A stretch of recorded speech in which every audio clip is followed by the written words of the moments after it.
guys, it's Rebecca. Thank you so much for joining me for today's video. Today's video is going to be my top 5 and bottom 5 for 2018.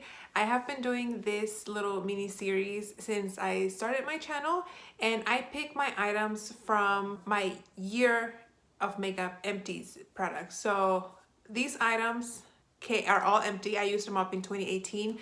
And I do it this way because I feel that since I used them throughout the whole year, from not start to finish, but like I finished the whole product, it gives me a really good idea of how I feel about the product and have really strong opinions about it. So this goes without saying, if these products work for you guys, if my bottom 5 work for you guys, and if my top 5 don't work for you guys, it's nothing personal.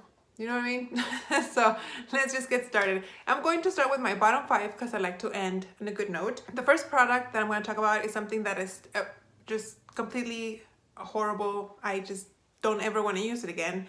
And it's this mascara from Bobbi Brown. This is the Extreme Party Mascara. Now I only have like the tube here because I have the wand here.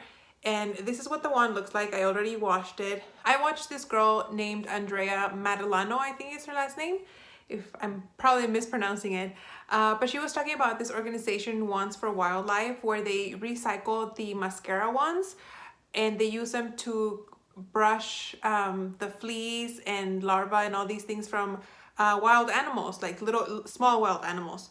And so if you send them your clean brushes, they reuse them for that purpose. And so I washed all the ones from my mascaras from 2018, and I'm gonna send them. That's why I didn't want to like stick it back in here and get it dirty again. But anyway, this is what the wand looks like. It's a very bushy brush. It's pretty dense, but the formula of this did not work for me. It made my lashes very clumpy. It brought them down. They look like straight down and all clumped together. They look like a hot mess. I used this for like 3 weeks, maybe a month, if that, but I just could not get it to work. I used it with a primer, without a primer, layering it under another mascara and over a different mascara, and I just couldn't make it work. I didn't like it. It's not even waterproof.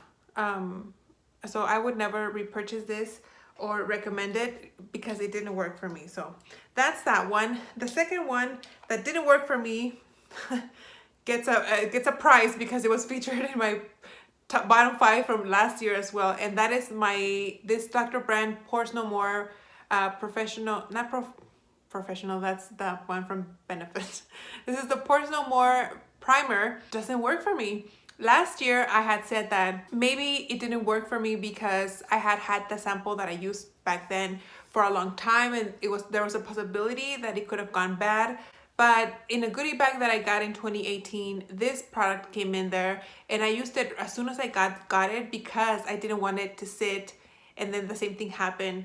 I wanted to test it when it was fresh. And I did, and the same thing, it just doesn't work for me. It's one of those products that just doesn't work for me. I know this is a cult favorite and a lot of people like this. Unfortunately, I just could not make it work for me. Another product that a lot of people like, and I purchased this because other people really liked it, it's this Dior fluid stick in the color Kiss Me. I purchased this specifically because of Cherish from Fruity Pistol. She talked about this and she really enjoyed it, and I bought the same color that I took out the stopper. I got the same color that she did, which one was a mistake because she's a lot more fairer than me. Her skin tone is a lot more fair than mine, and the undertone didn't work. But not only that, the consistency of this, it felt a little bit oily. I could feel like if I did that, I could see like the product like marks where I didn't like evenly go. Do you guys know what I'm talking about? Like a line of product. It did that. Ever since I had purchased it, it had a weird, like almost like paint smell. But it's not like it went bad because from the first day that I opened it, it had that weird chemical scent. I am not in a hurry to try this soon. I don't think I ever will purchase another one. It's just one of those products that left a bad taste in my mouth, and I'm not interested to try another one, even a different color. The next product that was a bump for me, kind of, but not really, but it kind of like turned me off from wanting to try it again. And it's this little one from Urban Decay. It's a sample of the All Nighter foundation. This is a waterproof foundation. I took out the stopper. This came with like a little spatula applicator. This foundation, maybe it was user error, but sometimes I could make it work. Sometimes I could not make it work. Sometimes it looked really nice and smooth. Other times, as much as I could blend it, it just looked streaky and uneven. Honestly, I can't remember if when I made it work, maybe I should have paid attention to that. But when I made it work, if I did it with a brush or with my fingers or with a beauty blender, I just can't remember. It just felt like it was a lot of work, especially like in the mornings getting ready for work. I don't have time to spend a lot of time on my makeup just because I get up so early that I need something that's gonna be a lot easier, a little bit easier to work with. And this is just takes too long, and I'm not the type to have a foundation for like special events.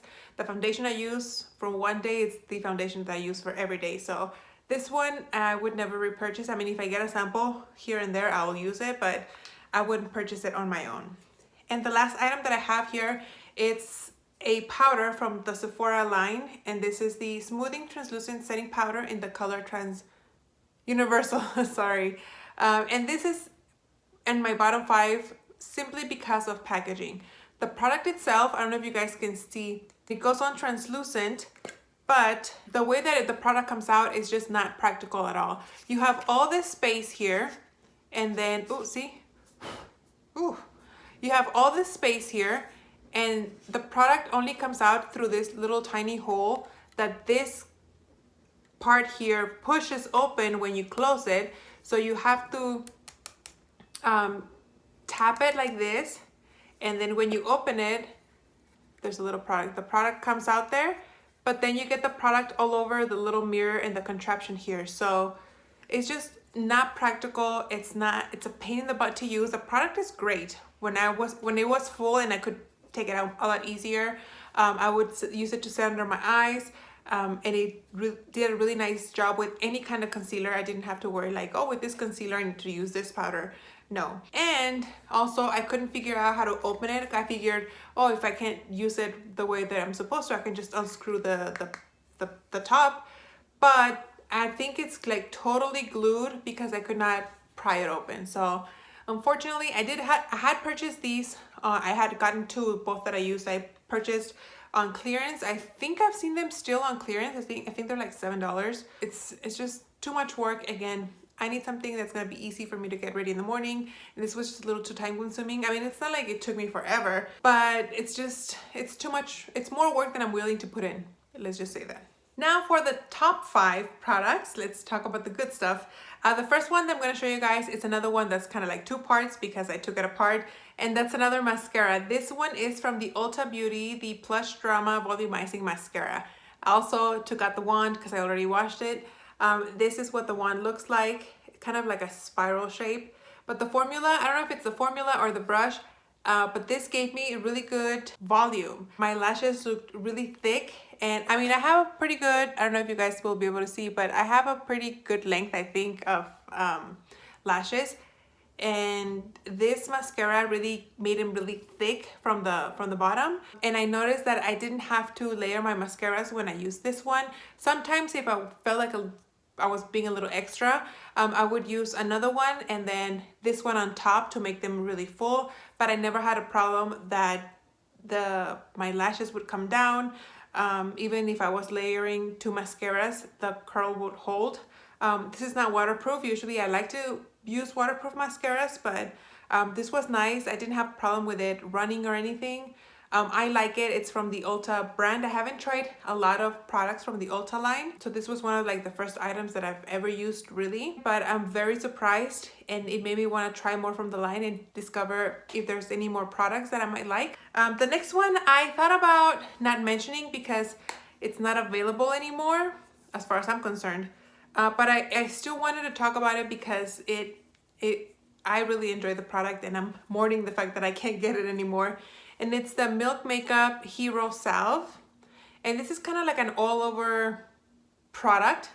This was kind of like in a little Vaseline type consistency. You can't see anything, so I don't even know why I'm showing you. But I had started using this as a lip balm. I had seen my sister using it, and I used it once I borrowed it from her and I really liked it, so I got one for myself and I was using it as a lip balm. But then I was going through a period with my criticals, my cuticles were very dry, and like I was getting a lot of hangnails, and it was really dry and ugly. So I started using a little bit of this at night along with using it as a lip balm. And then I started going to the gym, and I was with the workouts and stuff, I got really ugly scrapes on my elbows, and I started putting this at night before going to bed, and it healed my elbows very nicely. So once I used it up, I wanted to repurchase it, and I could not find it anywhere, and I bought it at Sephora. So I'm very excited. If you guys ever come across this somewhere, please let me know in the comments because I would totally repurchase it at a reasonable price. Of course, I'm not gonna pay like $100 for a little tub like this, but I really enjoyed it. It was awesome, awesome, awesome. If you guys have it and you're not using it, take it out and use it because this was great. The next product is a concealer or a corrector from Tarte. This is the CC Corrector. There's like a special name. It's an under eye corrector. It's a little bit rubbed off. But this is what it looked like. It's a little small pan. This only comes in 2 colors, if I'm not mistaken, the light medium and medium deep, I think. I have mine in the color light medium. And this was a very nice peachy concealer. I've only ever used one type of peachy concealer, and that was the Erase Paste from Benefit. And I still have that one, but I had purchased this because Coffee Break with Danny had recommended it, and I used it and I really, really liked it. There's not a lot of product here, unfortunately. You definitely get more product with the Erase Paste or the Boing, I think they renamed it. But this was really nice. It was very creamy, but not cakey. A little bit went a long way, and I would totally repurchase this again after I finish a few more concealers next year because of my no buy. So this is really good. If you guys haven't tried it, I really think you should because it's really great. The next product is a product from MAC, and this is the Mineralized Skin Finish in the color Soft and Gentle. This, I started a Project Pan Roulette in 2017, and I wanted to go through all the categories, and I ended up rolling it over into 2018. And I started this product in 2017 and finished it in 2018. So don't think that I finished it all in 2018. But anyway, the point of this is it took me a very long time to use this up. And it's funny because I had added this to a category of product you don't like or something like that. It was like a negative, kind of like a negative category. And I had picked this because I didn't like how it looked. I thought it was too bam in your face type of highlighter. I kind of was more into like the subtle highlighters. I think I just wasn't used to highlighters that could really, really show up.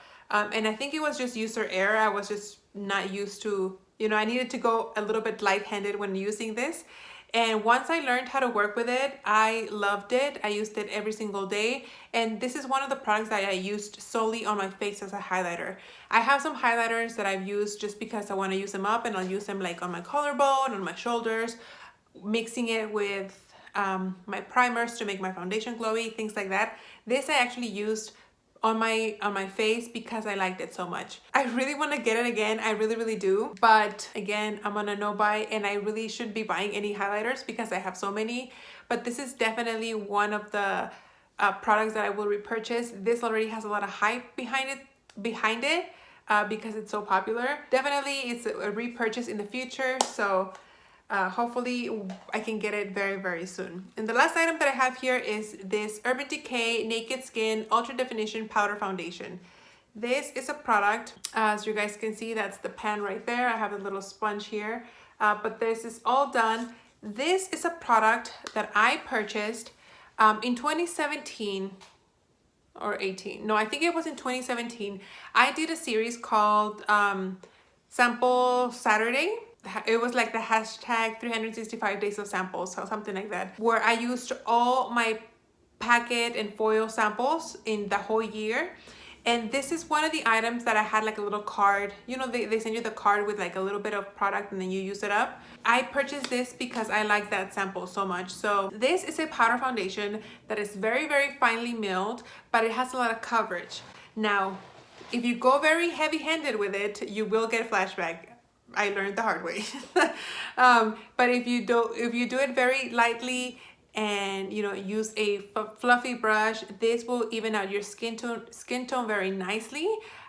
It has a very long staying power, but if you really pack it on and cake it on, it will look cakey and you will get flashbacks. So I didn't really use a little sponge. I used a fluffy brush from e.l.f. actually. I think it was the complexion brush, the one that I used for this product.